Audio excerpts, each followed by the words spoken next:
Jensen gets the double kill as the snare misses. There's the equalizer on cooldown. Sneaky cuts it back as Ray goes down, and Apex a bit Jensen is burning them down. He can chase. He's got a quadra. He's going for the pentakill. He's going to try to chase it down. Pentakill for Jensen. Are you kidding me? Jensen comes up massive for C9 just when they need it. Fight. Versus. I'm going. I have speed for you, Jensen. Get him, Jensen! Get the penta! Nice, Jensen! Nice, good job. Let's go, dude.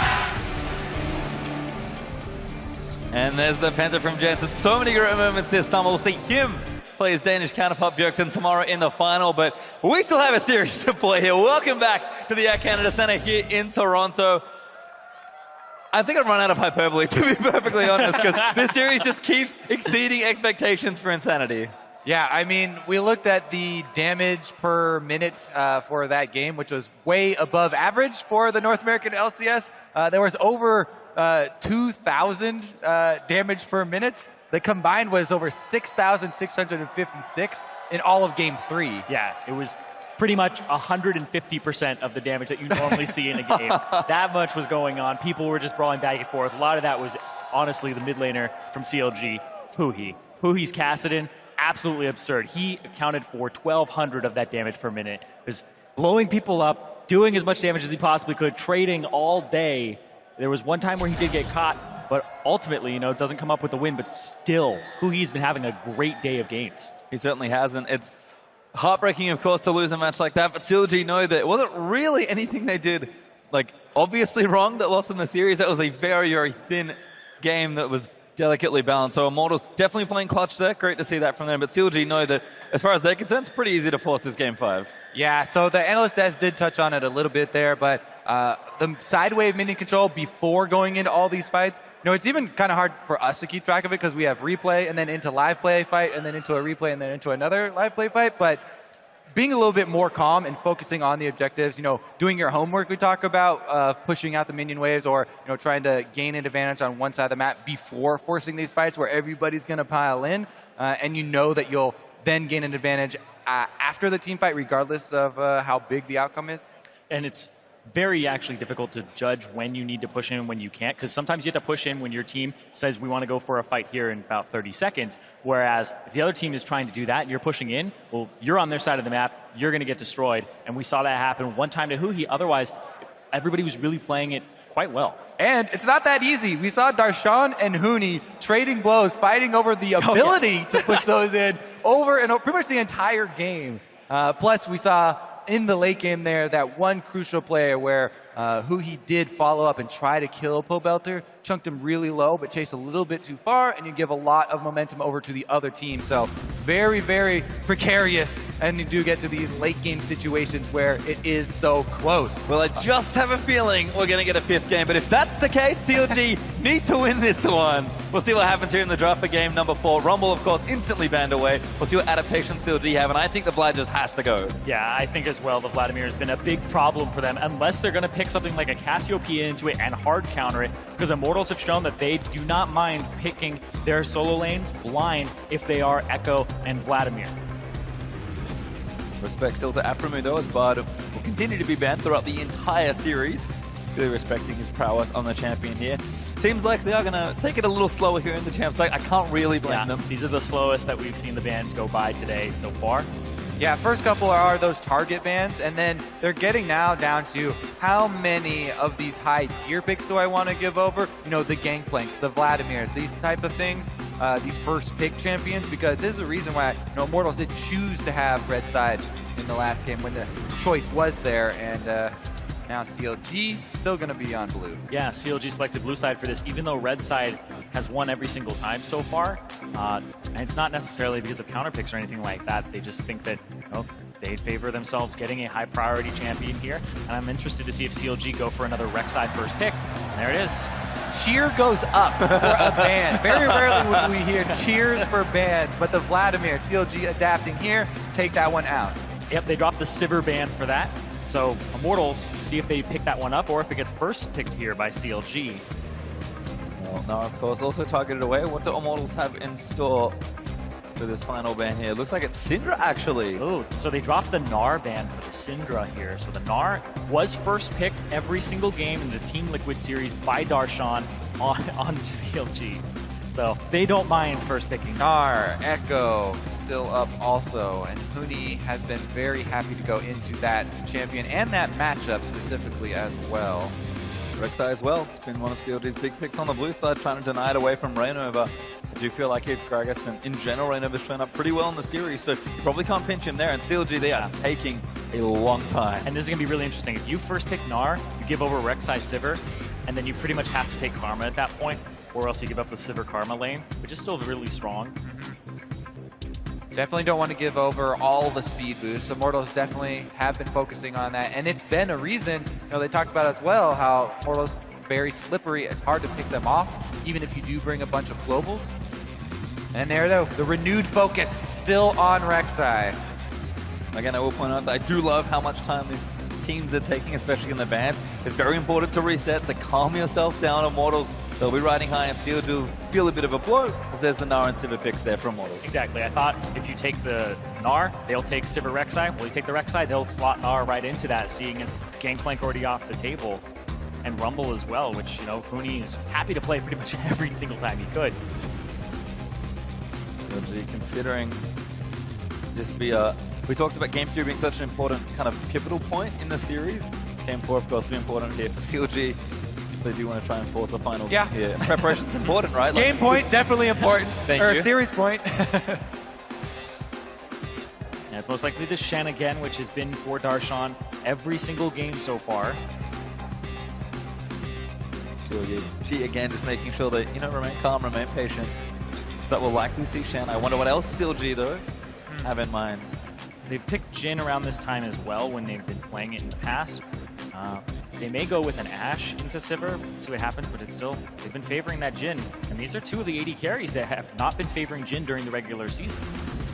So while they do switch it up in bans and ban out the Vladimir, they're still going to use their same strategy. Alrighty. For Counter Logic Gaming. Ooh, very quick, actually. Lock in there. That's what we've been looking for, the Cassiopeia to make her appearance. It took a long time for her to show up, but this has been highly anticipated pick, at least for us when we were doing our pick ban analysis. And we'll see who he can use to deal with this. In the past, he has had problems dealing with his champion. And a lot of solo kills have come at the hands of Cassiopeia. Yeah, and Cassiopeia, Pobelter's first game on it, I would think that you pick Talia into it, who has not been seen on the ban list at all today, which was really highly banned against Immortals in their previous series. Or highly prioritized. They were first picking it pretty much every time they could. Yeah, if you look at it a little bit, but then you kind of get worried about the damage output later for the game. Because Talia is also kind of like Shen with that strategy where you want to push up and then I love it. Somewhere else. Yes! Oh, the Vel'Koz finally! Well, it's been a long time. I've been waiting since the buffs after the mage rework, because the mage rework kind of hurt Vel'Koz a lot. But then the buffs after that really pushed him up to the top, and he has so much damage. We talk about lacking damage output. Vel'Koz does not do that. The thing he does lack is mobility and escape. So once again, CLG, they're opting with a similar strategy. They have 2 carry. They split the carries at 1 AD and 1 AP, obviously, but they're very, very low mobility, very prone to ganks, very susceptible to extra pressure. We will see if Shen is enough to keep that backline safe, though, with the Steady Knights that have been coming in for them. How long have you been waiting for that Vel'Koz spiel? Literally like 3 months. First it was your Alawi spiel, now it's your Vel'Koz, something about, tentacle champions, Kobe. But honestly, though, let's just go over some of those buffs. Vel'Koz, the thing about Vel'Koz, puts out so much true damage. Everything in his kit, you can stack up the passive thing so you can get extra true damage output, and he'll burn through a front line, he'll burn through any champion that stands in his way, so you have to be very careful. The other thing, lots of wave clear. That was one thing CLG did lack before, but you rank that up very early on Vel'Koz, and he should be able to clear those out. Yeah, and Vel'Koz just overall, like you said, a lot of damage, but low mobility. Pillar comes out as the last thing. Trundle picked up here. We can interrupt the ultimate with the Trundle Pillar, put himself at risk and see if Adrian goes for that. But he can't also... These are actually 2 damage dealers for CLG that have to stand their ground with their ultimates. The Vel'Koz and the Jhin. They need to find a good position, because if Huni makes it to the backline again, he could interrupt both of them. He can actually blow them up and see what happens here. Yep, definitely true. Well, we are looking through your photo submissions on Twitter and want to see more. Show us how you LCS by tweeting your pick to @LevelEsports using that hashtag LOCKIN. Fingers crossed you guys might get one more game to post those tweets, but just in case you don't, make sure you get them in early. And of course, you can keep using the team hashtags there as well. Hashtag Vel'Koz win. Hashtag tentacle power. I don't know if we actually own that hashtag. Yeah, that might be something we don't want to go into. Definitely not Vel'Koz's skin picked up here, though, I love it. for who he. Just So another day just at the kidding. office. Yeah. Got to take his coffee Got to cup be and some work. other champion. Alrighty, back on the Summoner's Rift here. CLG versus Immortals has been quite the series so far. We'll see if CLG can answer back, or if Immortals will clinch that third place here by taking the game. And just one more thing about that Vel'Koz. We keep going back to it. Just final thing for right now is how much practice do you actually get playing against a Vel'Koz? It's not that popular of a champion right now. And the thing is you have to know your matchups. You have to know your Taliyah into her. You have to know your Cassiopeia into her. And the question is, how much has Pobelter had on this champion against that?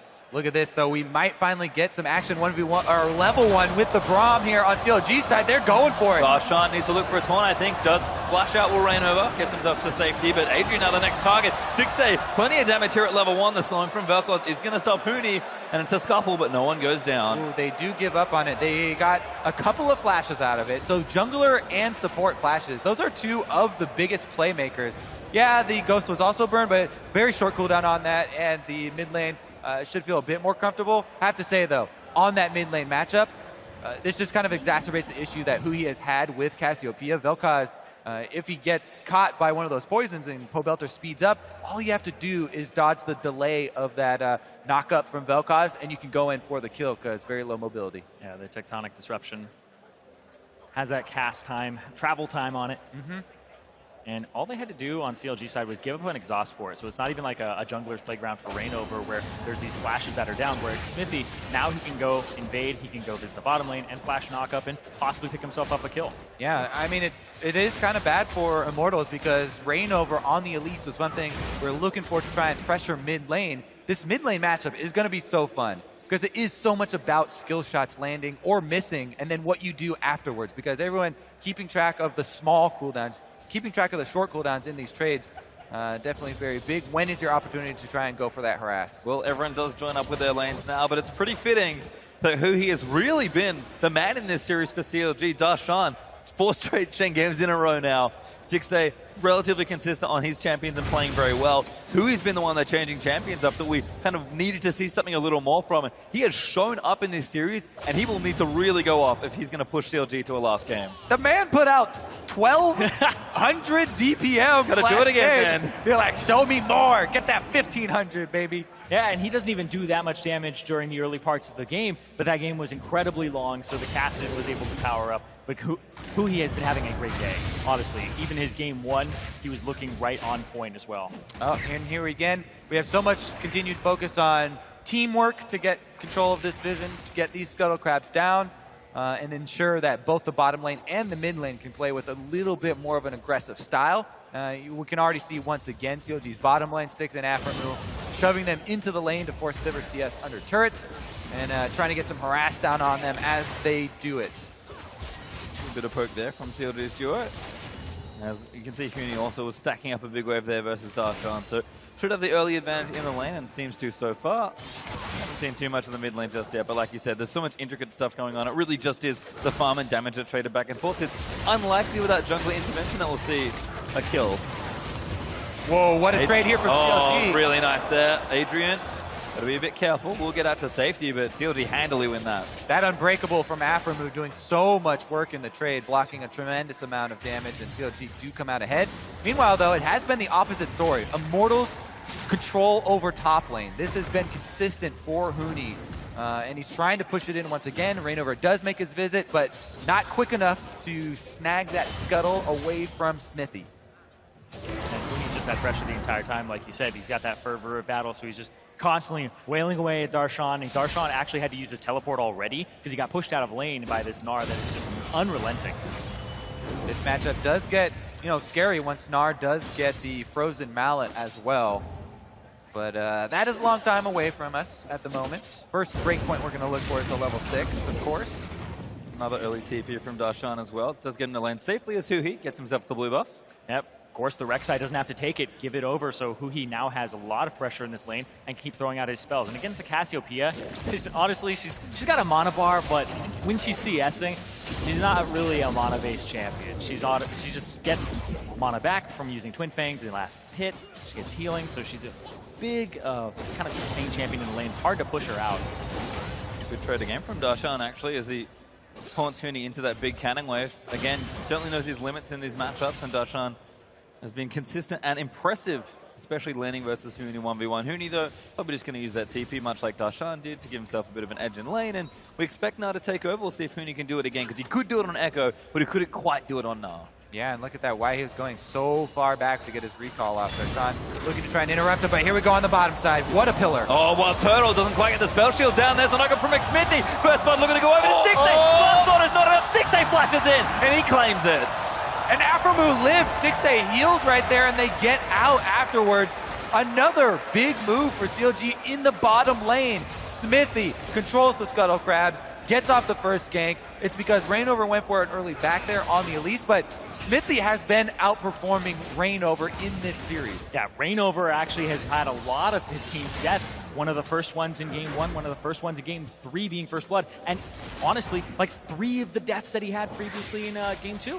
CLG justifying their focus on the first pick Rek'Sai. Smithy controls both of the Scuttle Crabs, knows he has vision advantage, even though Adrian had a good pillar there. It's Aframu who gets in for the playmaking. Yeah, and at this point, Adrian doesn't have his exhaust. He had used it previously, so he doesn't have that summoner spell available to exhaust Stixay to stop some of that damage, to actually nullify a bit of that crit.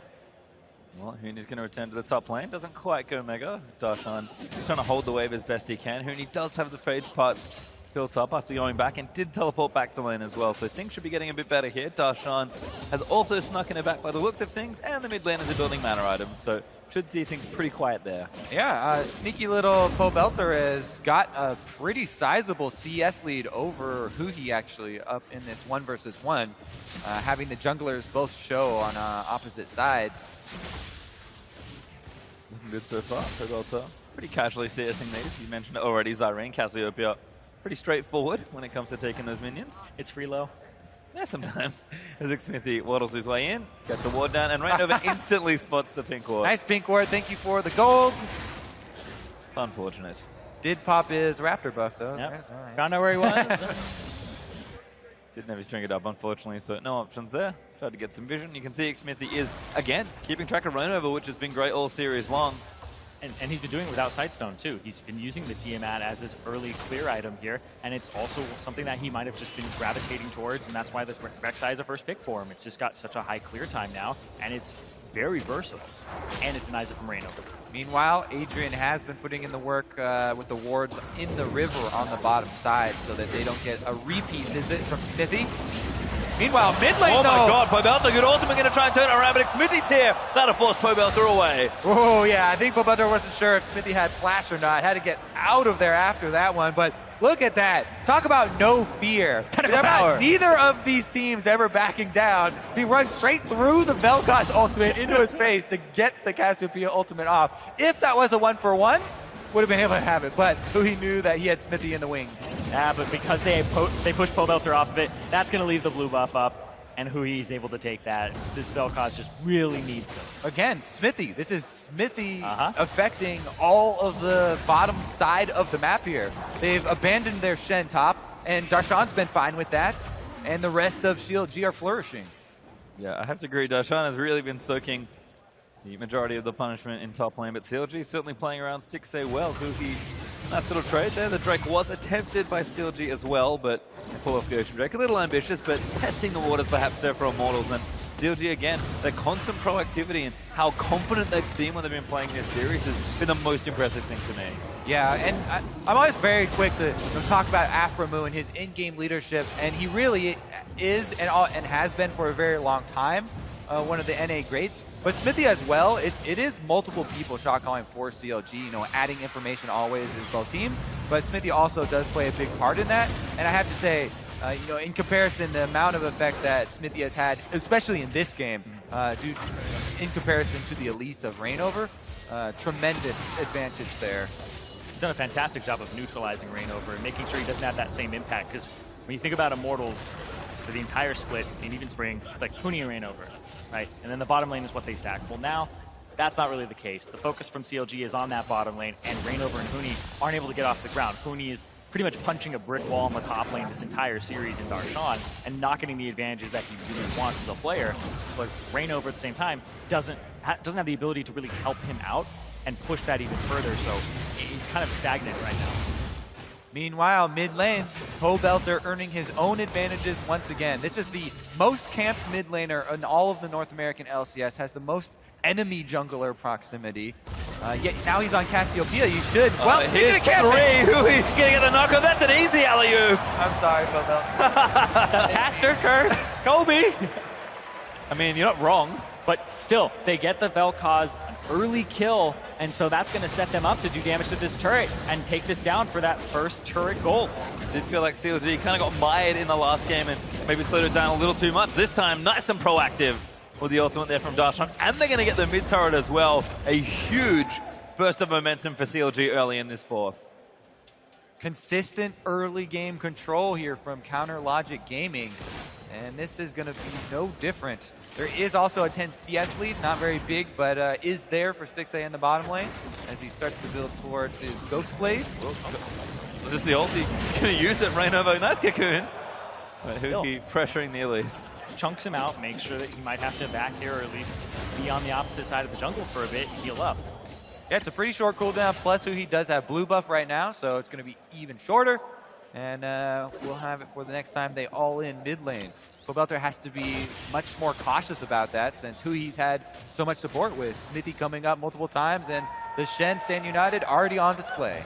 And Huhi was one of the least camped mid laners for himself as well. He didn't even pull a whole bunch of attention from the enemy jungle all season long. Teams were winning against CLG by going to their side lanes, but now you can't go top. Darshan's playing too defensive. You can't go bottom because Darshan shows up. Well, I mean, you can see Smith has also been visiting that bottom lane. Nice nut from Huni, but it's just for a bit of damage. Darshan does get the W off in time, and Huni gets some damage. He's also winning in CS. Like, this lane is going the way Immortals expected to, but like you said, Darshan is just soaking it all up. We'll see if that does start to change as we get closer and closer to that frozen mallet. There is some damage on this turret. You see Huni is slowly whittling away at it as well. But as of right now, yeah, Darshan happy to pick up all of those CS under turret as well. Doing what he needs to do, really. And we've got some early purple spikes there from CLG's carries as well. He quick Morello Nomicon, so very efficient mid lane item, and Vel'Koz kind of wants all the things it gives. And the Ghost Blade already done for Stixxay, who got the first blood there as well, and had a share in that first tower gold. Stixxay is again set up to have a big performance this game, and CLG is showing that they're happy to play around him, and when they do, it's usually the right idea. Oh. Aha, he sees the dragon take off. Not this time. Ooh, actually, maybe they'll follow in something here. Adrian, oh, he's fine, does get tapped by Aframu. Stixxay Going after Rainover because they have Vel'Koz on this side. If they can get him low enough. Oh, Rainover does repel out of the way, but it might not be enough here. Damage is still coming in. Aframu commits the ultimate for it as well. That's a little keen. The geometry is not there for the Vel'Koz, and Rainover lives. That's still 3 ultimates, though, to try and attempt to kill Rainover. So Immortals actually have a little bit more priority on Dragon if they're able to have Rainover back and get back here. So you have to pick it now if you're CLG. Yeah, Rainover is delaying the back right now. Actually cancels it. Oh, that goes over to Smithy. Is now Aframu going to get stunned up. Pobelter actually doing a nice job. Stixxay heals, and he might just be enough to live. Doesn't quite get the snipe, but Adrian does take down Aframu. Rainover. Oh, the trap! Deathfire touch, and the trap spawns to Marcus Grave. Pretty good Keystone Mastery, since so many people die to a random where did that come from? It's like 4 seconds long as well, so it'll tick for a good while. Well, a trade there, I suppose. Stixxay, it's the ultimate snipe. Like that, kills him without even shooting him. It's like that. Cool guys don't look at explosions. You walk away.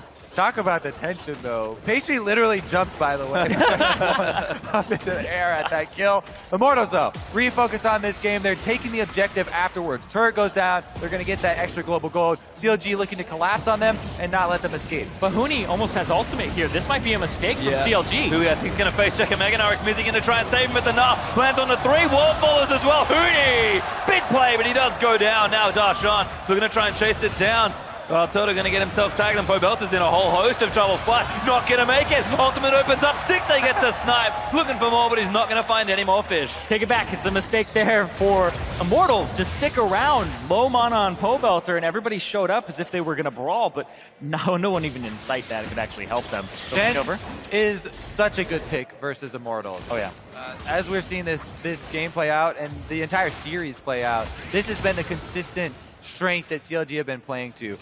To a team that wants to constantly fight, if you have the extra global there from your top laner and the ability to actually hold up in the 1 versus 1 as well, really means a lot for them, and they do stand united down bottom to get the turret answer. Yeah, and we're seeing the Gangplank banned every single time on that red side, so you're safe to pick that Shen. Gnar is pretty much the other bad matchup for it, and I thought that this was what was going to be banned in Game 2, but it's been picked by Darshan every single time. He's been able to get his hands on it, and Immortals have just left it up, and it's been incredibly effective every single time. They don't expect this to happen. Huni dedicates himself to it, but look at that double taunt. Yeah, so even though, Huni does make a good heads-up play here to get the 1 kill onto Huhi, however, the reason CLG pick all this up, they have basically 5 members. With the ability of Jin to add extra damage from long range and steal that kill, secure that kill, that was pretty much all 5 members taking part in it. Meanwhile, Reignover was not a participant in that battle. I actually think it's really smart that they gave that over to Stixay. Like, let me ulti, let me finish him off. Because of the fact that it's been a 2-threat composition from CLG every single time, and Huhi was already dead. So give it over to the one that's left, give it over to Stixay, and so that's why he's 3-0-1 right now. He's been getting so much help. Definitely agree. That was why their Game 1 was so successful for Counter Logic Gaming. Once you get out ahead in a flat armor penetration build and people are trying to catch up because you have another very big magic damage threat, it's very difficult. Well, this is the new one. Huni actually might get even more of a lead in this top lane. Did get the tower in the replay, I believe, but Rift Herald, which we've barely seen at all today on Summoner's Rift, is actually going to go over to Huni. It's funny because the only time I really see Rift Herald taken now is when it's for a Gnar or against a Gnar. A lot of the times it's just left out to dry, but Gnars really like it for helping their split pushing. Definitely is interesting seeing CLG's adaptation in this series compared to their previous series versus TSM. Previously versus TSM, Counter Logic Gaming were the ones focusing top. Well, now they're walking all up there with a bunch of people, and they're looking to dive. I think, except for the wrong reason. But of course, actually does snipe him down. Huni doesn't quite take enough damage because the cocoon from Reignover is clutch. Oh yeah, Reignover puts himself in danger's way there to stop it. And he has the snipe. Oh, Pobelter got tagged. Tagged again. Shots in. There's the 4th. Where is it? Chris Pobelter, but it's not enough. CLG will take the turret instead. Exactly. They pushed them off of the turret. Wild Turtle back in base, so they didn't even have a good wave clear source there. And Pobelter had to be on defense duty there to stop Huni from going down. And now CLG, they're low on Immortal side. They get to continue to push. They may get a tier 2. Siege continues. All 5 members have joined, and they are poking down Immortals. Darshan looks so far forward there, but they're just canceling some backs. Velkor's poke is good here for the Siege. Stixay gets himself caught in a traffic cone. That should be okay, and CLG is going to keep pushing. If the wave joins him in time, they might get another turret. Looks like they'll back away instead, but Drake up at a minute 20. CLG taking real control of this game.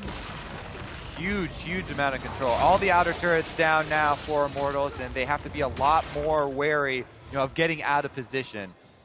Stand United back available, plus the teleport for Darshan, so many options for Counter Logic Gaming to try and push the issue and further this gold lead. What I was talking about before, though, is the adaptation CLG between this series and their series versus TSM.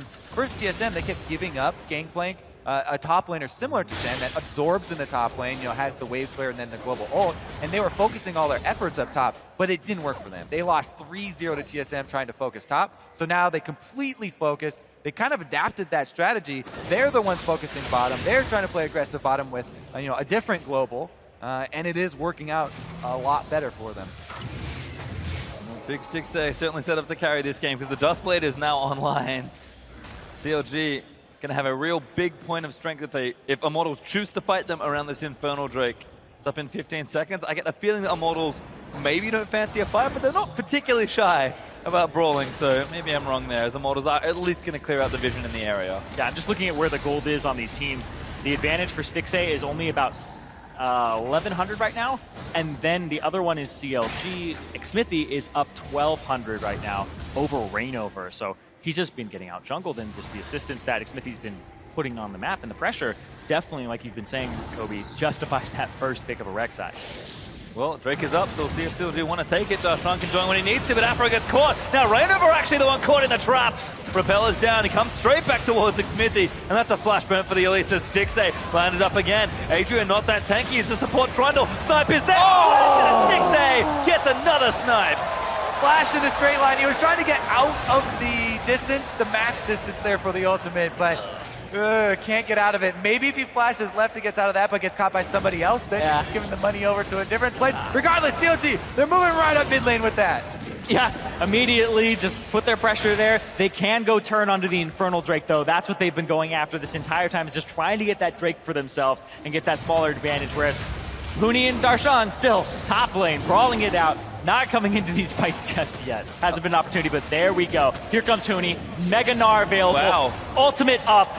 Where'd Darshan go? He got interrupted. All right, we're okay. Oh, never mind, we're not. Xmithy does take it, but Wild Turtle burning low. It's actually Immortals that are in trouble. Cross-map play getting awfully complex. But Darshan does stop the TP, CLG do get the Drake, and Wild Turtle lives to fight another day. Very big. Darshan went in and he taunted Huni out of that teleport. So now, not only does he have teleport advantage, but he has Stand United. And CLG also were able to claim the Drake.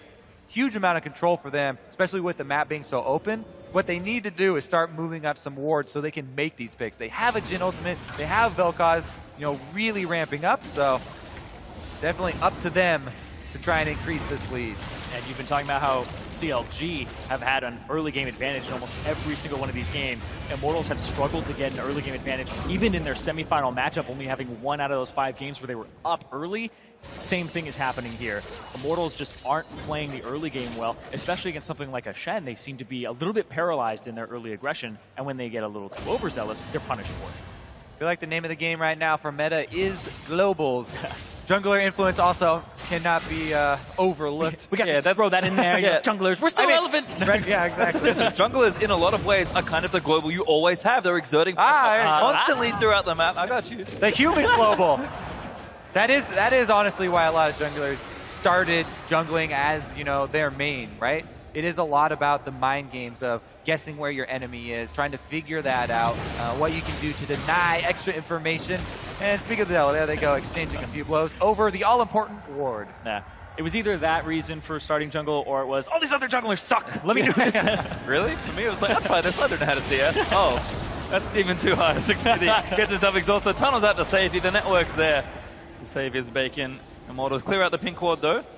Baron is a technical threat, but looks like teams are trying to secure vision on this side, not with Drake being down. I think you can really tell that Immortals are on edge after that last play. That was a very quick exhaust on a Rek'Sai that you had not seen use tunnel, plus has tunnels in the area. So Immortals are feeling the heat here as CLG, even though it's not a huge insurmountable goal lead or anything, the pressure on the map, the momentum here of CLG really denying a lot of the vision and moving in with the siege here is getting to Immortal. And here comes the poke again. We've got the Vel'Koz, we've got the Jhin. Immortal just have to get themselves zoned out of the way here. Last shot lands. It actually does tag Pobelta. Decent amount of damage there, but things are okay for now. Stixay not quite where he was in that first game, but he's starting to approach real points of power. Yeah, the hinge that Immortals need to get to is that Huni can actually really make some work. Uh-oh, they get a good move! Oh, Afro moves in to save him.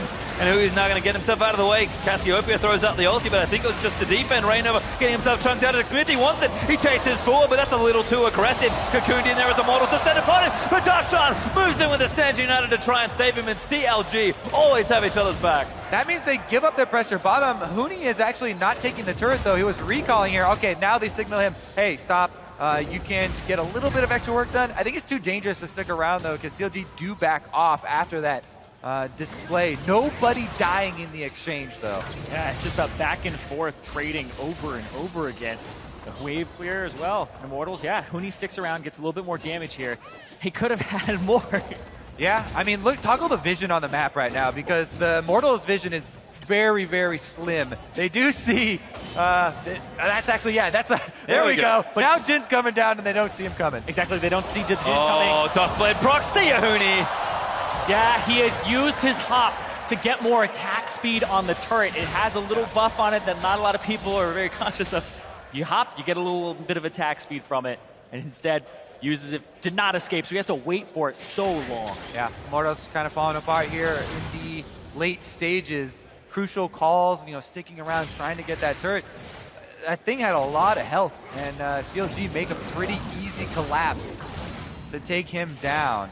Again, though, if Immortals just calm down and refocus in this game, they're not that tremendously far behind that they can't get back. They've got a Sivir. They have Cassiopeia. Like, they have plenty of damage for the late game and a decent front line. It just feels like this is the toughest point in the game for Immortals to get through because CLG, they're playing with pressure and their poke and siege is ridiculous with the Vel'Koz and the Jhin. Oh yeah, and the Jhin is 5-0-1 right now. He has all of the kills on his team that where they need them. He's only missed out on 2.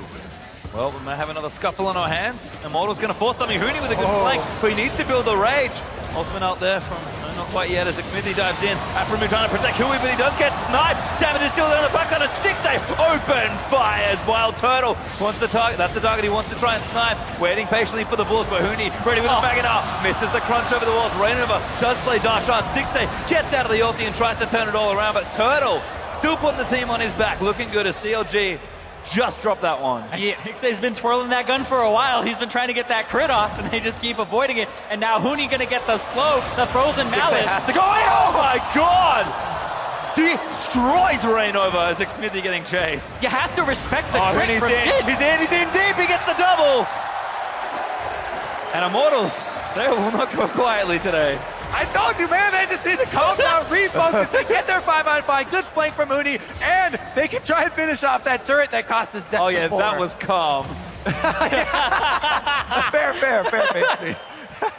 They do get the turret. The thing's looking good. Let's watch it again. Yeah, so Huni actually TPs to that pink ward down there, goes around the bottom side, and then he shows himself here, and they look like they're going to jump on him. Oh, jumps away with the exhaust being used, and he got the slow onto Hui. It's what they needed, and then it just goes from there. Unfortunately, we aren't allowed to finish any replays because these teams are just fighting too much. Gold nice and even though as the Drake is up, so CLG will consolidate, pick themselves up their third Drake of the game. That is a good little lead here for CLG as they approach kind of the next little break points, but Immortals have closed the gap pretty nicely with the last section of plays, and once again, we find ourselves in this series with a very close game. Whew. Definitely exciting here. All right, let's see how they turn their sights towards Baron, because not only did Immortals get a bunch of gold back after that play and get that bottom turret, but they got time to put up some more wards. You can see now they've got decent control of the river, and they've been moving in here, trying to get the scuttle, but it looks like Smithy actually still king of the scuttle. So, loops around, zones him off. Throws a prey seeker, get out of here. Rek'Sai's like, come with me, I'm just one of you. Does manage to corral the crab around, and that will go over to Rainover. Lures him into Fog of War and kills him. Great. Now they'll never trust again. Meanwhile, turret goes down in the mid lane. CLG, that scuttle crab, maybe it was baiting Smithy away. Works out, I guess. Immortals do take themselves another turret here. Next Drake's an important one, but it's not up for quite a while yet, so teams are going to look to play around the top side, and CLG still have that sideline pressure with the Shen. We'll see how CLG continue to kind of play up in this game. Yeah, and we're talking about playing up with them. The 2 damage dealers on this team, Stixay and Hui. I've been noticing Stixay's build. He did this as well previously. His rapid fire cannon third, even though it's an armor penetration build, gets a little bit of that extended range, and that's what he's looking for is in those extended fights when he's kiting backwards. He wants that last shot, walk a little bit, get that last shot off, have the chance to crit in between. Things have calmed down quite a bit more. CLG, I think, pumping the brakes because Immortals had such a wonderful display before. Still feeling confident, of course. They can't see the gold lead. Immortals are actually up, but both teams kind of aware of what happened throughout the series, so they are going to play it a little more patiently. Objectives are up, but CLG's seed, unfortunately, has stopped, which I think is good news for Immortals. They're happy to take the farm sort of as it comes to them and then sort of take over with their Sivir Cassiopeia comp. Still looking for the Vel'Koz though, Kobe, because, again, I had tried to doubt them last time, and they still have plenty of damage. All right, well, currently, yeah, they want to set up their split push here with Darshan in the bottom side on Shen, so they can make use of the Stand United. Huni does have a teleport coming off cooldown pretty soon, though, so after they push up mid lane, they can send him back to go handle that wave and handle that push from Darshan, and just collect the minions at the turret. And it looks like Baron might be on the table soon for Immortals. They're trying to get control of the area, sweep it out a little bit. Ooh, maybe caught here. Pobel's attacked again. He's magnetized with these bullets, but Adrian's going to face tank him. Not too much damage just yet. Elise repels out of the way, and CLG they'll push down the mid lane, try and see if they can't take something here. This is the right area to try and control. Yep, trying to chunk them out before the siege begins. That did take half of Adrian's life. Now, this is a support on the front line, so he is a bit more squishy. Now, hasn't built any of his own armor. Just going to be there for the magic resistance aura, though. Meanwhile, bottom lane, they're actually trading kind of heavily on opposite sides. Yeah, if they can get the inside path onto Huni, though, because right now they can all just run towards him, but that's going to be Immortals running towards the Baron because they want to stop that possibility. Huni has had also one hell of a series, up almost 50 CS there. Glimpse of the Void maybe helping out quite a bit. And Darshan, again, he's been kind of taking punches, but Huni's still showing up on champions that we maybe didn't expect as much from him. His Nars looking pretty good so far, and the Immortals just want to get over the line and have this series done with CLG. Not particularly interested in that outcome. And we have another close game in our hands as that Drake is up soon-ish. CLG have to be very careful not to leave Stixxay behind. This has happened before, and Stixxay has most of the gold. 7 kills all on him on the Jhin. If Immortals can get to the back line, you know, Huni has done this multiple times where he takes out Stixxay by himself. That's a huge amount of CLG's power that would not be available. Currently, though, pushing up mid lane again, battling over this mid lane turret. Burn the ulti onto Adrian, looking to try and get a kill. Not enough there from the passive, but CLG might open space to try and take the turret. Immortals, though, easy defense, it seems, between the Sivir and the Cassio. Yep, that's the big thing about Sivir. Always talking about her wave clear in the mid game here. Definitely easy, and they're trying to stall out. Turtle's working on that Infinity Edge, fairly close to it, can almost touch it. And when he crests that point, that'll be when those team fights really turn online for Immortals because they already have the Rylai's Crystal Scepter, and Pobelter's looking for that Seraph's Embrace soon so that he can crest and have a little bit more defense available to him. Because he's died the most on his team so far. He's been a prime target. They've been trying to play through mid lane, through that Vel'Koz and pushing up. How many times have they been in that mid tier 2? Actually quite a bit. Felt like it was all lined up well. He does claim the top side Scuttle Crab, so we'll have key Baron vision for a little while as that Infernal Drake is up now in 1:10. Stixxay massacres a poor creep wave there in top lane, and he's just casually sitting in CLG's red side jungle, hoping to find a lucky winner. Although I don't think Darshan was looking for is probably a 1v1 just about anyone else. Darshan's like, I didn't enter that lotto. I don't want to. I didn't sign up for this at all. And soon he's just going to take the red buff instead. That's his prize. He'll take it, I suppose. And again, Immortals, because they're playing significantly more passive than I'm used to seeing them, both these teams are treading very carefully. And it's been a lot of setup for these objectives and then fighting every now and then. There was a very bloody game that had more than a kill per minute previously, but now it's a little bit slower than that. And this Infernal Drake may get some of that action soon, though. You can understand the care the teams are putting in, though, because the series has gone so back and forth. Teams taking, you know, the necessary precautions here. Nobody wants to throw away a game at a silly point. Yeah, I mean, this is game point for Immortals. If they take this, they do secure their 3rd spot and the extra championship points. I have to say, this is one of the most exciting 3rd place series that I've ever seen. CLG lining up for that Drake. It's up right now, but Immortals already in the area to contest. Looks like we are going to have a fight on our hands. Huni. They've kind of swapped sides of the map for right now. Huni doesn't have any rage on Gnar. He is trying to flank around behind, but he's just going to do it as mini. So he has to hold his distance once he gets there. Gets caught by Darshan, but doesn't quite land the taunt. Immortals now can collapse under the Drake, which they might just happy to take for themselves. They are going to get it here, but Hui doing good damage there. At least not going to quite go down. Rain over there has to be careful. Flashes out, and the Locket's going to save his life. Stixxay uses the ulti to get him. Huni's got to run away as well. CLG split focus there. They weren't able to chase anyone down, and the pillar tries to interrupt the tunnel here. Beautiful. Beautiful pillar. Not tagged. Immortals actually kind of running a weird way out, but they will get out to safety, and they did claim the Drake. Rainover having to flash away 3 consecutive times from this Vel'Koz damage, but he got the Drake, and he got out with his life. So mission accomplished there for Private Rainover. Pretty much the best you can hope for there. To not get taken out by both of the snipers, honestly, because this is just such a long range. Sit there, set up, and actually just deal your damage from CLG. They haven't actually really combined them so much yet. That was pretty much the closest we've gotten to both the Vel'Koz and the Jhin. And it's been such a tense series. Stixxay had a wonderful start to this game, but Immortals have brought it all the way back. It does feel like it really is these two 80 carries fighting against each other here. Yeah, I have to say, even though nobody died there and people aren't really getting too amped up for that last Drake fight, that was very crucial. That would have been 2 Infernal Drakes stacking up for CLG. Pretty big momentum. Even being down in gold, that's a lot of power, having the extra Drake advantage that they have been able to accrue. But Immortals evening it up towards the late game does really matter for them. And you always think about a Jhin with more AD. He gets way more than anybody else, so Infernal Drakes are so good on him too. Starting to feel like we're in for maybe another long game here. Well, almost at 35 minutes here. The next dragon will be Elder. The Immortals are just trying to find the poke their way in, but no one wants to play a little too crazy. In a lot of ways, it feels like CLG inherited Immortals' aggression, and Immortals kind of inherited CLG's macro game, and they've been playing against each other with a ton of push and pull in this series. Again, it's delicate, I think is the right word for it. Even Darshan and Huni in that very even matchup, despite the CS lead that Huni has, Darshan's still done a pretty admirable job. Yeah, it is a pretty massive lead here, and Huni hasn't really unlocked the map like we've known from Huni in the past, right? He's not playing one of those enormous carries, because Darshan, at the same time, even if he was, he's just soaking it. Making sure that he's playing a little bit like Impact was in the series that Immortals played, where you try to play through top lane, they're having none of it. You can't get through that guy. He's just taking the pressure away, and they make plays on other sides of the map.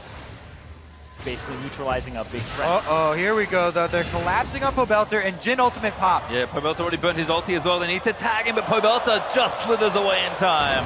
That ghost comes up real clutch. Oh, yeah.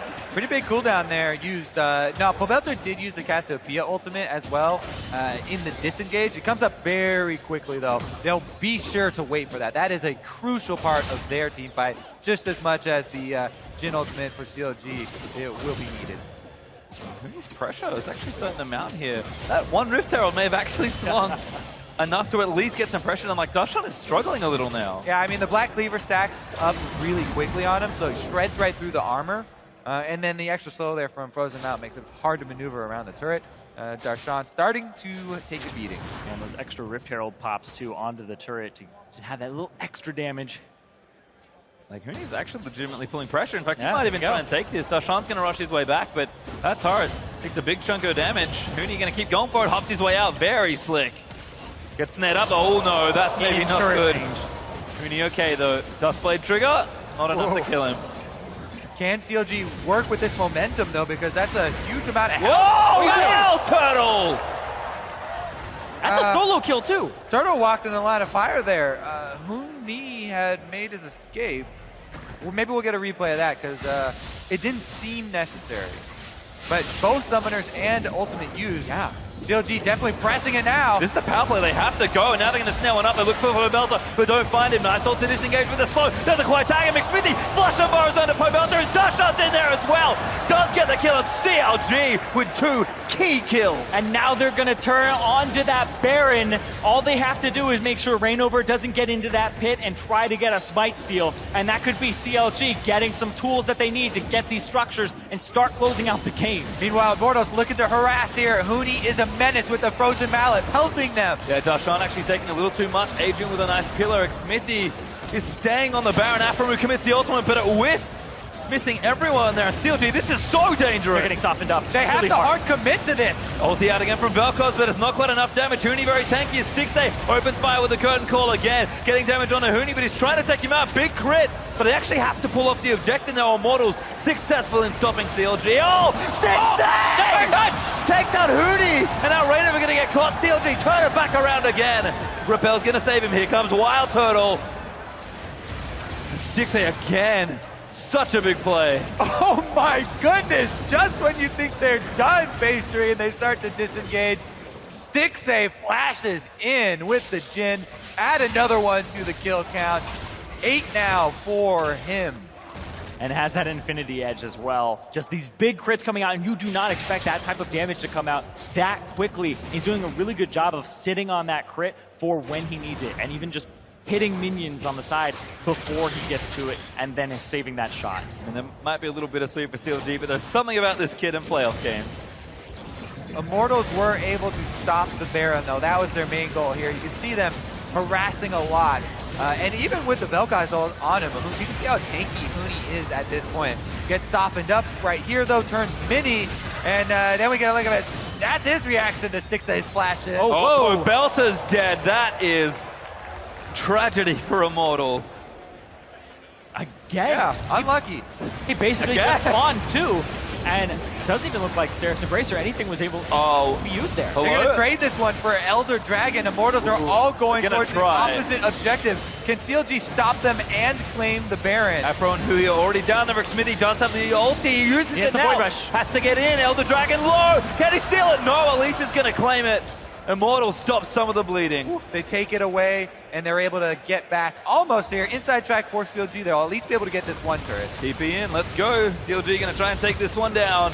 Darshan playing in the front lines as well. Immortals have to defend for Pobelter. 15 seconds till he's back. Yeah, and this Elder Dragon, it's not that great because it's only got one Drake behind it. But right here, Reignover on the side, they're just dealing damage to this turret. They're just trying to muscle it down. They're going to take it. It will fall here. Pobelter back up. 3 seconds. CLG. Do they want to commit for this inhibitor? They don't. It's a little too dicey. Immortals look for an exit kill. Darshan threatens again with the taunt. Stixay going to miss that snare. Reignover definitely dodges it. CLG, you cannot get greedy here. Some critical picks for CLG in the last few minutes of the gameplay here. Wild Turtle and Pobelter both going down to those long-range snipes. And Smithy as well had a flank to cut off the disengage from Immortals and really bring it all together. Now with Baron buff, they can return to the siege and try and get more. It's time for these players to take a deep breath. CLG, seems like they're in position to force it down, but again, the goal is so close. We're late into the game. Again, it's just going to come down to execution, and both these teams have shown such incredible mental all series long. Game 3, I don't know if I could have flipped 100 coins in a row and figured out like what the result of that game was going to be. They kind of did. Yeah, I mean, that's sort Fight of what after it felt fight. like.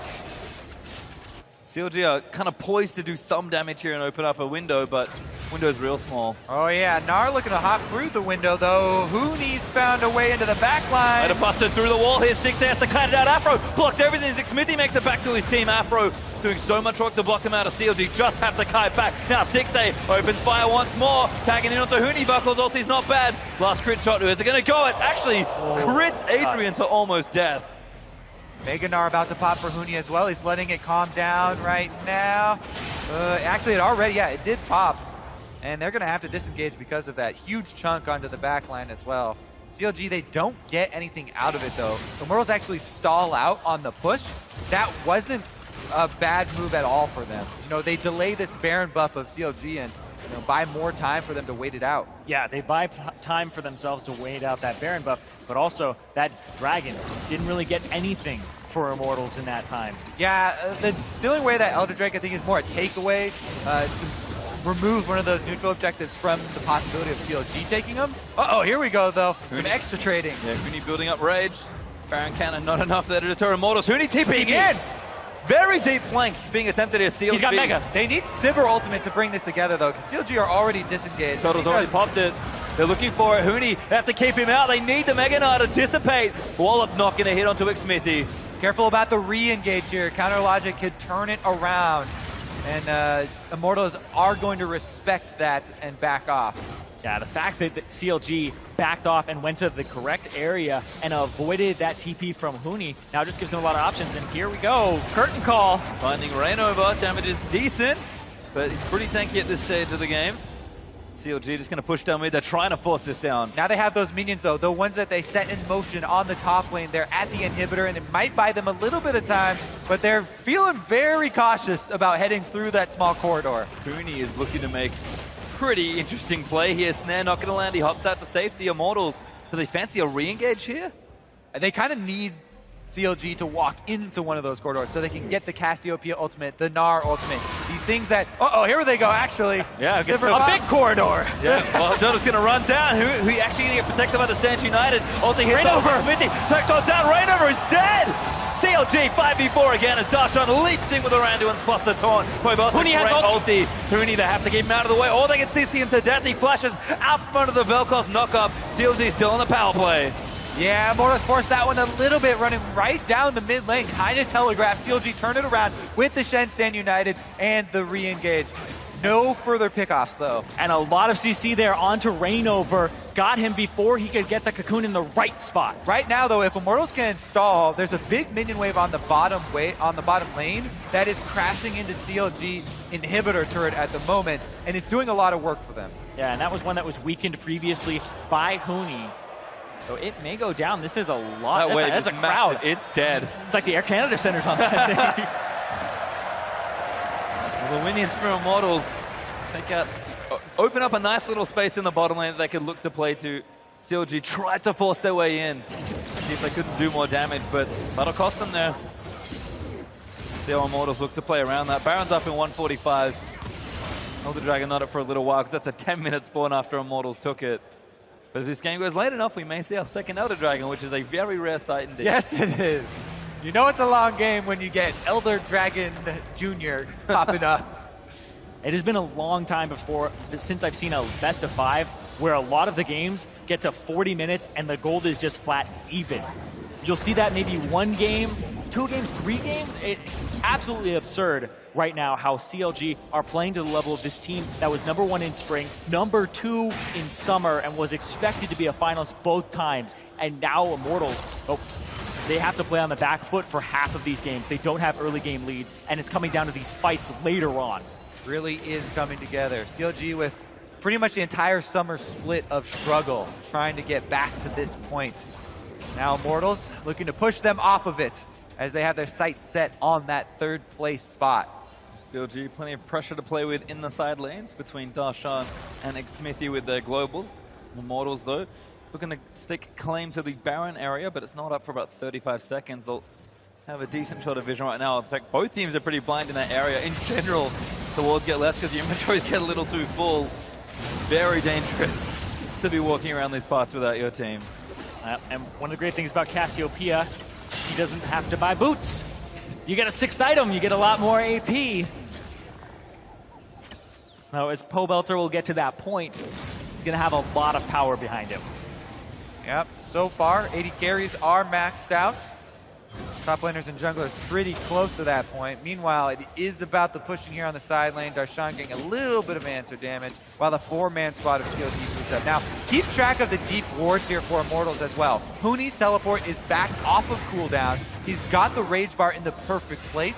So some of these wards here in the blue quadrant of CLG's jungle are an opportunity for him to try that again. And this time, if they could have Sivir Ultimate sync up and actually close the gap there a second earlier, then Immortals might be able to show you what they wanted that team fight to look like. Feels like this game and maybe the series is just going to be determined by these minute windows of opportunity. Baron is back alive and on the table as an objective. See if the teams do want to go for it. Immortals move their way in. They'll clear out the vision. CLG now forced to check the area. Yeah, and this is a Cassiopeia. They can do this so quickly if Immortals jump on it. But look at this. They know that they're split. Oh, Huni actually got tagged by Afro, but the rest of CLG are in trouble. Afro turns it around. Blockos on to get a shred down Rainover, but it's not quite enough. Stixay does kill Rainover in the end, and Afro's tanking so much. Huni in the back. Pobelter goes down. Huni trying to do what he can. He gets the double wallop, but now going to get himself stunned. Xsmithy kites his way away. Does have the GA and CLG. I think they're doing it. Huni dead. Good knock up there after the GA. CLG claim a couple. Can they chase down more? It looks like Turtle's going the deep end here into CLG territory through the turrets, and he's trying to kite him out. Flash on from Darshan. CLG going to make this efficient as they look to take down Turtle. Turtle is just buying time. His team on his back. He's his heel. Trying to kite away. Flashes over to the enemy base. Spell shields an auto from the Rek'Sai and stands his ground. Darshan claims him, but what a hero. Meanwhile, Stixay and Huni are pushing up the bottom lane, trying to get into the base. And Adrian's the one who's left here just to try and buy some time. The TP from Darshan looks like he's going to try to get up here. His death time is long, but maybe not long enough. CLG, how are you feeling? How much do you want to press to try and force this game 5? Well, Rainover's about to come up, then 20 more seconds on Huni after that. I wouldn't try and grab too much, the way these games have been going. Especially since Elder Dragon is in 1 minute right now. If you end up dying, you would be dead for that fight. Baron is on the Rift as well already, and definitely could be used to quickly push through the base, or Baron Empowered Recall to try and protect your Nexus. And this is an attempt at a flank from Xsmithy and Huni. Huni ends up right here, but Smithy's on the backside on the left, and this is great. Pobelter interrupts Huhi, but there's still just so much damage. Yeah, look at the collapse here onto the back line of CLG. They peel for Stixay and Huhi just barely. Huhi uses both summoners. He's able to barely get out. Look at that. That must be sub 50 HP right there on him. Then Stixay zones the back line here. Turtle didn't get to go back in at all there. And barely coming out ahead. CLG are able to take control of the map. We'll see if this turns into a Baron bait. As the tables have turned, we'll see if vision control comes up next. Gonna have to get off Turtle's Wild right at the end of the replay, unfortunately. Because both big objectives are back off here, and Hooney's gone back in for it. That can't build his Meganar just yet, so he's just getting this chip damage in the Frozen Mallet. Remember, a lot of summoners were boned in the last Oh, fight. Dashan. Sneaky, sneaky Shen. Dustblade's gonna proc. Hooney takes some damage. Hooney is the only one with Flash besides it. Well, never mind. It's not going to matter. Here we go. Buying time. They're going to try and make it work here for Dashan. He's getting pressure into the other lane. What I meant to say is all of the CLG members are flashless, and the back line has no escape. So Hooney's flash, very important here for Gnar. If he can get into the back line, a great Mega Gnar can still win it for Immortals. CLG moving over to the Baron, though. Exactly. They're moving over to Baron. They have a drop portal in the mid lane, and they have Darshan pushing bottom. He's on the Nexus turrets right now. He's still going for it. We got a race on our hands. CLG gonna check Immortals here. Darshan doing what he can. Immortals desperate. Baron. Turtle gets blown up by Huri, and now Xmithy gonna charge in to try and take it out. CLG are gonna claim the Baron with a Stixay crit. Claim the teamfight. They get it all. Game 5, here we come. Silver Scrapes, start playing. Yeah, cue the music, boys and girls. Hooney gonna try and save the day. He's actually doing decent damage here, but he doesn't quite have it all. Hooney still alone now, gets tagged in as Darshan chases him in. Mininar will be destroyed here. And CLG gonna push to try and close it out as Adrian. He's the only one left alive. The damage dealers are dead. CLG are looking to take us to game 5. Let's go, because CLG gonna try and move out the Nexus. Darshan and the rest of his crew will stand united indeed, blow up the Nexus, and I wouldn't have it any other way. It is game 5 time. I told you! You right, Adrian, you right. I just had a feeling. Man, everybody is very happy that you're right. Game number 5, and if this series is any indication, it is going to be a close nail-biter. It is quite the barn burner already. 50-minute games back to back. And the reason that the ending of that one looked so strange with Immortals rushing into what looked like a death sentence inside the Baron pit is because of what you just mentioned off screen, Zyrene. The split-pushing Shen put a timer on that. If they didn't rush it and force that, then they were going to lose to the split push pressure. Yeah, it's so good by CLG to force that catch-22 situation where if you go after the Baron, you're losing your base. If you go after Darshan, well, you're going to lose the Baron, and then maybe you'll lose your base afterwards. So they're putting them in really difficult situations that they have to have really clear heads about, and Immortals right now just seem a little bit scattered.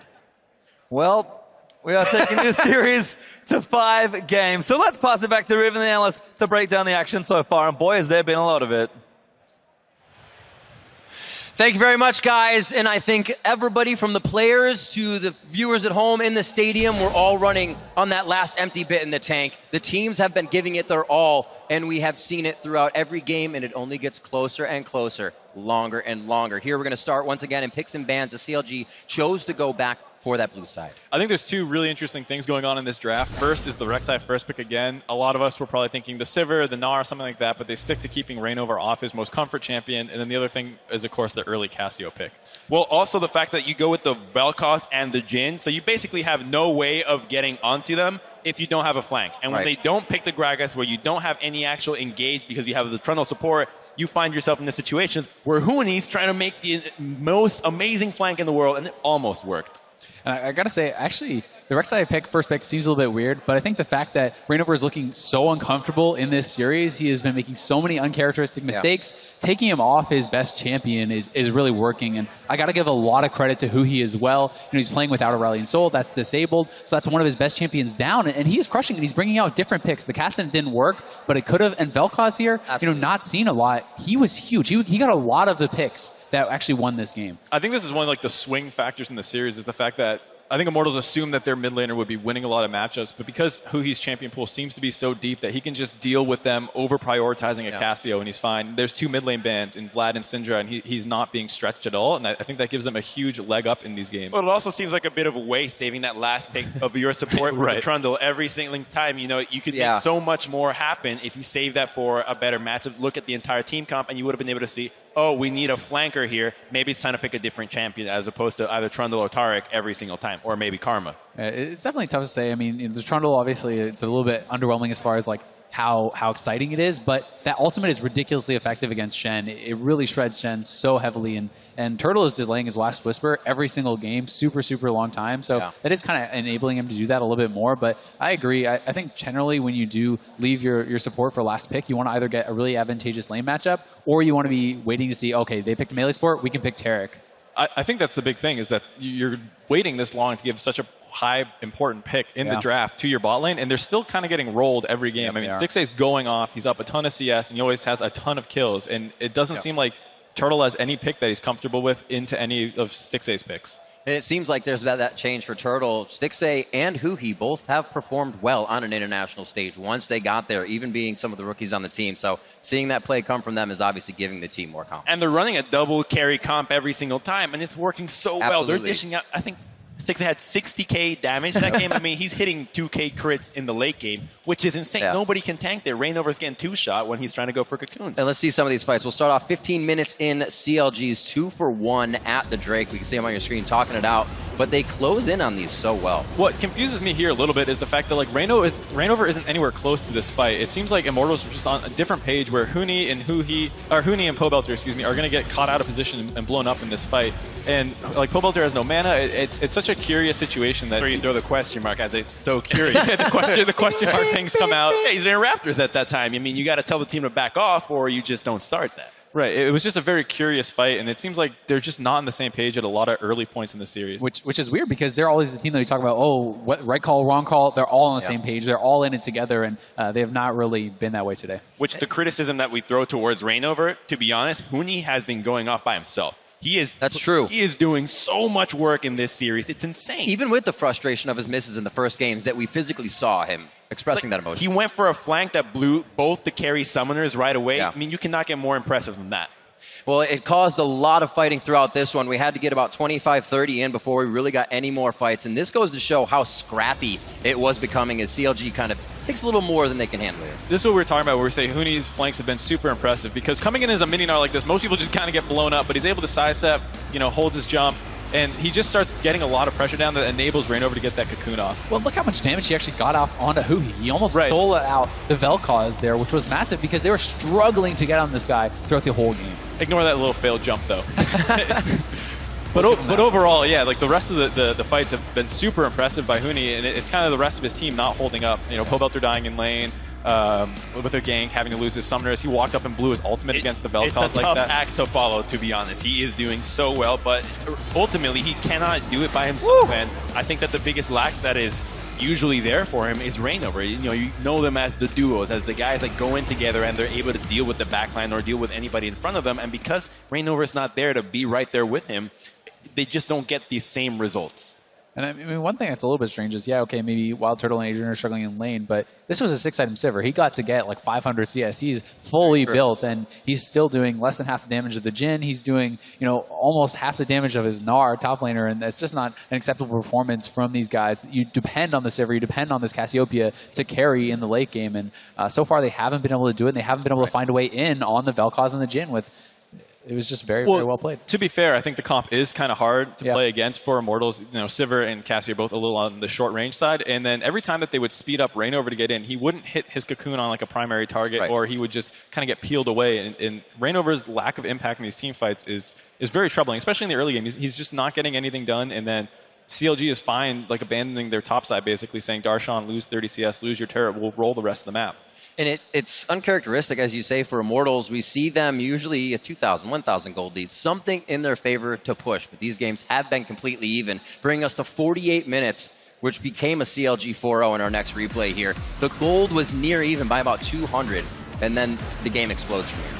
And it's once again an incredible TP by Huni, but unfortunately the follow-up on the carries is just not there. A good exhaust from Afro onto Belcher stops so much of the DPS, and because he's unable to get a full man ultimate here, the follow-up from Immortals is just not going to be there, so they're going to be able to easily dispose of him, kite back, and even had Huhi died there, the fact that 6A gets away and there's nobody there to actually get in range, who do you say, hey, your job is to kill 6A? You don't have anybody. Right, it's the kind of thing where maybe he got the full 3-man Gnarl, then Wild Turtle feels free to walk up and start getting autos off, but he was really out of range of anyone in that fight.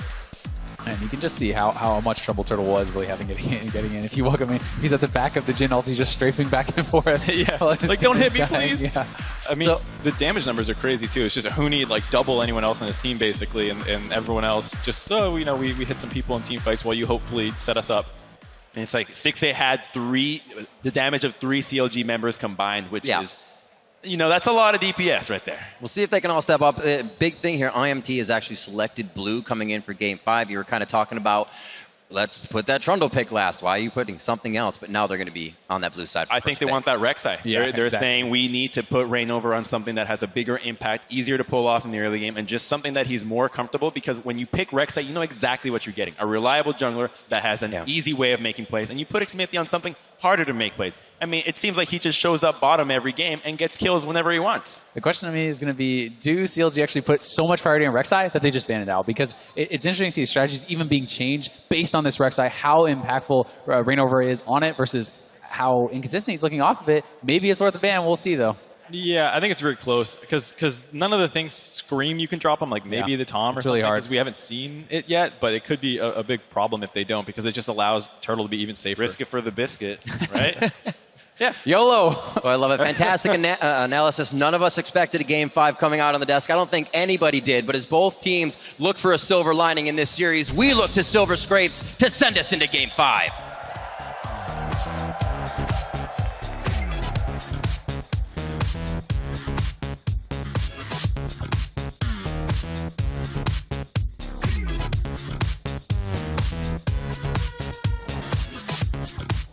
Alright, guys.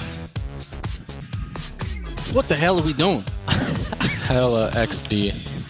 Guys, don't do this blink stare shit. What are we doing? Robots are actually doing a nice job. 6A heals, and he might just be enough to live. Doesn't quite get the snipe, but Adrian does take down Afro and Rainover. Oh, the trap! But he does get sniped. Damage is still on the back on it. 6A open fires. Wild Turtle wants the target. That's the target he wants to try and snipe. We can turn. I'm ulting Elise. Okay, I'm an Elise. Yeah. Go. We're go. I'm watching. Cat flash. Yeah. What about? Cat. Watch me. He's on the Nexus turrets right now. He's still going for it. We got a race on our hands. CLG gonna check Immortals here. Dashan doing what he can. Immortals desperate back. Turtle gets blown up by Huhi. CLG are looking to take us to game 5.